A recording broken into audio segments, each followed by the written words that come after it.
যারা জাতীয়তাবাদী চেতনায় বাংলাদেশি জাতীয়তাবাদে বিশ্বাস করে তারা এই ফ্যাসিবাদকে আশ্রয় দিতে পারে না। রাউজান ফ্যাসিস্টের থেকে মুক্ত হতে পারেনি।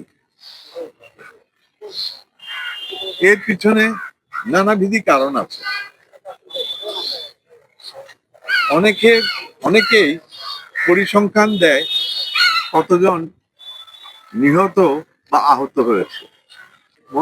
মরহুমা খালেদা জিয়ার অনুসারী বা শহীদ জিয়ার অনুসারী কজন নিহত হয়েছে সেটা কি আপনারা দেখবেন না? কে তাদেরকে হত্যা করেছে সেটা তো নিশ্চয়ই আপনারা সহজে বের করতে পারেন। সকলেই বেশিরভাগ 90% ফ্যাসিস্টের হাতে নিহত হয়েছে। এবং আমি আজকে দ্বিধাবোধ করব না বলতে কি কতিপয় ব্যক্তি তাদেরকে আশ্রয় দিয়েছে এই রাউজানে বসবাস করার জন্য। যদি যারা জাতীয়তাবাদী চেতনায় বাংলাদেশি জাতীয়তাবাদে বিশ্বাস করে তারা এই ফ্যাসিবাদকে আশ্রয় দিতে পারে না।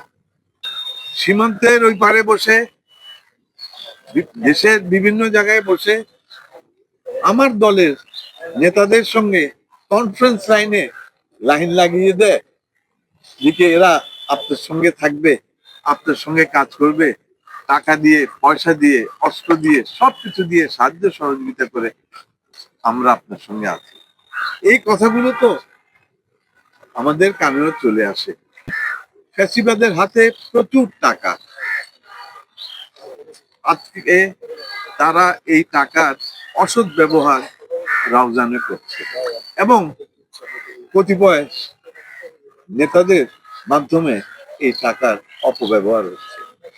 শুধু ফ্যাসিবাদের সন্ত্রাসীদের কে দায়ী করব না, প্রশাসনের মধ্যেও ঘাপটি মারা ফ্যাসিবাদের অনুসারীরা আছে। প্রশাসনের কাছে, সামরিক বেসামরিক প্রশাসনের কাছে দেখি আপনারা আমার দিকে নজর না, শুধু সমগ্র চট্টগ্রাম নির্বাচনটার দিকে আপনাদের নজর রাখতে হবে যেন নির্বাচনটি সুষ্ঠু হয়, নির্বাচনটি যেন অবাধ সুষ্ঠু নির্বাচন আমরা করতে পারি। সাদা সরল ভাবে জিতে গেলে পায় তৈলে ছাড়িয়ে তো হয়ে গেলাই আর সবুজ সংকেত দিয়ে হবে তাহলে কোনো বার বসিয়ে দিই নতুন অবস্থায়